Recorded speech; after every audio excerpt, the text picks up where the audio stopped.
হযরতে ফাতিমাতুজ জোহরা রাদিয়াল্লাহু তাআলা গভীর রাতে যখন ইন্তেকাল হয়ে যাবে, আল্লাহ হযরতে আলী রাদিয়াল্লাহু তাআলাকে ডাক দিয়ে বলতেছেন, আলী রে শোনো, আমি হযরতে ফাতিমাতুজ জোহরা যখন পর্দার আয়াত নাজিল হওয়ার পর থেকে পর্যন্ত কোনো পুরুষ মানুষ আমাকে দেখে নাই, আমার ছায়াটা পর্যন্ত দেখতে পারে নাই, আমি কতটুকু লম্বা ছিলাম তাও দেখতে পারে নাই, আমি কতটুকু মোটা ছিলাম তাও দেখতে পারে নাই, আমার কণ্ঠস্বর কেমন ছিল তাও দেখতে পারে না, শুনতে পারে নাই। অতএব আমার মৃত্যু যদি রাত্রেবেলা হয়, কোনো মানুষকে ডাকবে না, তোমরা যারাই উপস্থিত থাকবে তাদেরকে নিয়ে জানাজা পড়ে আমাকে দাফন করে দিবে, কোনো মানুষকে, কোনো সাহাবীদেরকে খবর দিবে না। গভীর রাজনীতি হযরতে ফাতিমাতুজ জোহরা রাদিয়াল্লাহু তাআলা ইন্তেকাল হয়ে গেলেন। হযরতে আলী রাদিয়াল্লাহু তাআলা এবং হাসান এবং হুসাইন তিনজন, মানে একজন বাপ আর দুইজন ছেলে, স্বামী আর দুই ছেলে, তিনজন মেয়ে খাটটা যখন উঁচু করবে, এমন সময় হযরতে আবু যর গিফারি রাদিয়াল্লাহু তাআলা আর একটা কোনা ধরে খাটটা যখন উঁচু করে যখন কবর স্তরে নিয়ে গেলেন, কবরে যখন রাখা হলো, হযরতে আলী রাদিয়াল্লাহু তাআলা আবু যর গিফারিকে ডাক দিলেন, আবু যর গিফারি তুমি কেমন করে এখানে আসলে, আমি তো তোমাকে খবর দিই নাই।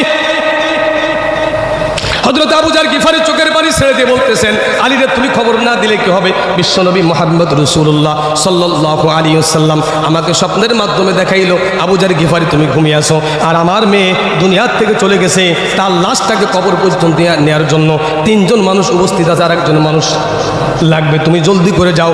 আমি ঘুম থেকে উঠিয়া চোখটা মুছতে মুছতে এসে দেখি তোমরা তিনজনে তিন কোনা ধরে উঁচু করার চেষ্টা করতেছ, আমি চতুর্থ কোনা ধরে উঁচু করে দিলাম। হযরতে ফাতেমা রাদিয়াল্লাহু তাআলাকে যখন কবরে রাখা হলো, আবু যর গিফারি নিজে বলতেছেন, লাশটাকে যখন রাখা হলো, আমি কবরের মাটিকে লক্ষ্য করে বললাম, কবরের মাটি, খবরদার খবরদার এই মহিলার সঙ্গে বেয়াদবি করবা না। আজকে তোমার কাছে, তোমার ভিতরে এমন একজন মহিলাকে রাখা হচ্ছেন, তিনি হচ্ছেন আসাদুল্লাহিল গালিব, শেরে খুদা, যাকে আল্লাহ তাআলা এই দুনিয়ার কাফেরদের বিরুদ্ধে বাগ বানিয়ে পাঠিয়েলেন, হযরতে আলী রাদিয়াল্লাহু তাআলার স্ত্রী। খবরদার এই মহিলার সঙ্গে বেয়াদবি করবা না। হযরত আবু যর গিফারি রাদিয়াল্লাহু তাআলা কোনো জবাব পায় না, আবার বলতেছেন, এ কবরের মাটি সরো, তোমার ভিতরে আজকে এমন একজন মহিলাকে রাখা হচ্ছেন, তিনি হচ্ছেন জান্নাতের সমস্ত যুবকদের সর্দার হযরত হাসান হুসাইন রাদিয়াল্লাহু, এদের মা হযরতে ফাতিমাতুজ জোহরা। খবরদার এই মহিলার সঙ্গে তুমি বেয়াদবি করবা না, কোনো খবর আসে না। আবার বলতেছেন, এ কবরের মাটি শোনো, তোমার ভিতরে এমন একজন মহিলাকে রাখা হচ্ছেন, তিনি হলেন জান্নাতের নারীদের সর্দার হযরতে ফাতিমাতুজ জোহরা রাদিয়াল্লাহু তাআলা। খবরদার কবরের মাটি মহিলার সঙ্গে বেয়াদবি করবা না, কোনো কবরের থেকে কোনো আওয়াজ আসে না।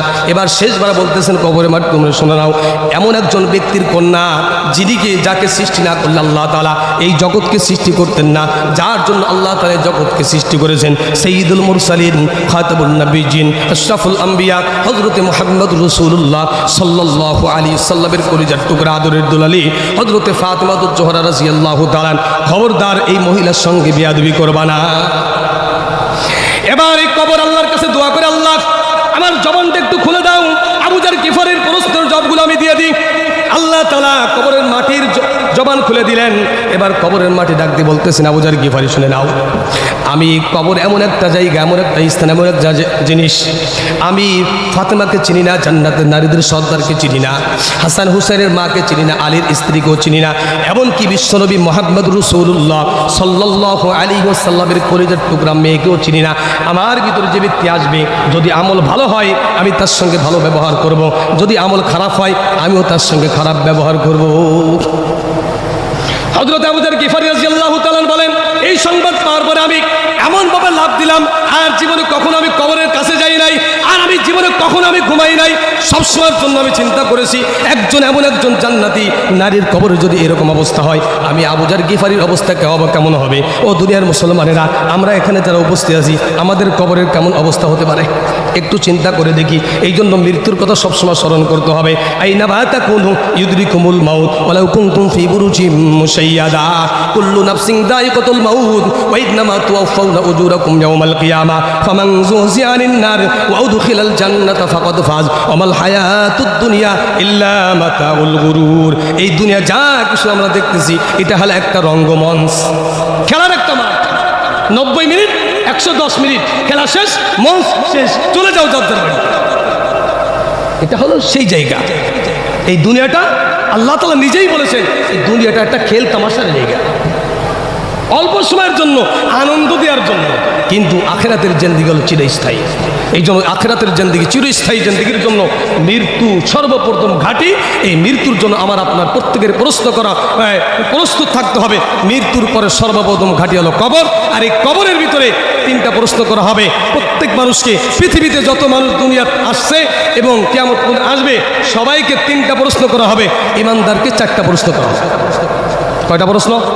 প্রত্যেক মানুষকে 3টা প্রশ্ন। আর ইমানদারদের জন্য কয়টা? 4টা। নাম্বার 1, মার রব্বুকা, তোমার রবকে। 2 নম্বর, ওমা দিনুকা, তোমার দিন কি, মানে তুমি কোন দিনের পরে প্রতিষ্ঠিত ছিলে। হযরত আদম থেকে নিয়ে মুহাম্মদ রাসূলুল্লাহ সাল্লাল্লাহু আলাইহি ওয়াসাল্লাম পর্যন্ত যত নবী রাসূল দুনিয়া আসছে, তোমরা কি কোন নবীর অনুসরণ করছো?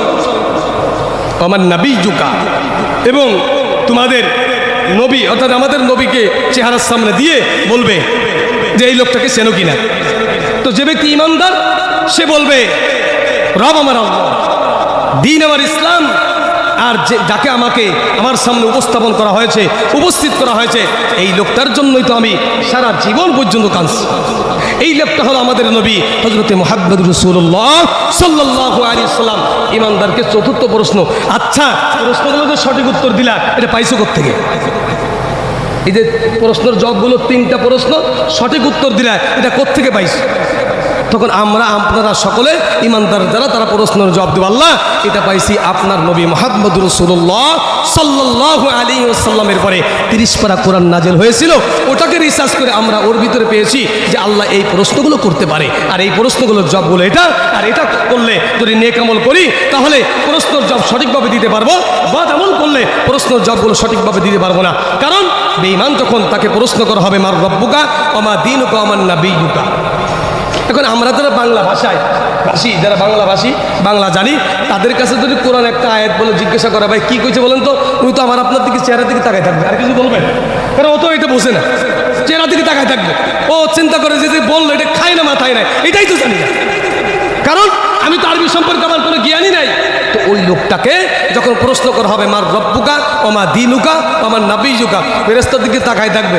এবার এই এটা তাকায় রইছি যা, জবাব দে। কি জবাব দিব? লা আদ্রি, আমি কিছুই জানি না। তখন গম্বুজের বাড়ি আর জাহান্নামের শাস্তি আর জাহান্নামের 99 প্রকার সাপ তার কবরে এরকম দেওয়া হবে। জাহান্নামের অর্থাৎ জাহান্নামের থেকে রাস্তা তার কবর পর্যন্ত দেওয়া হবে। এইভাবে কবরে তাকে শাস্তি দিবে কিয়ামত পর্যন্ত। এইভাবে বেঈমানদেরকে শাস্তি দেওয়া হবে। এই জন্য মুসলমান ভাইরা, ইমান এবং আমল নিয়ে কবরে যাইতে হবে। কয়টা জিনিস? 2টা জিনিস। 1 নম্বর ইমান, 2 নম্বর আমল।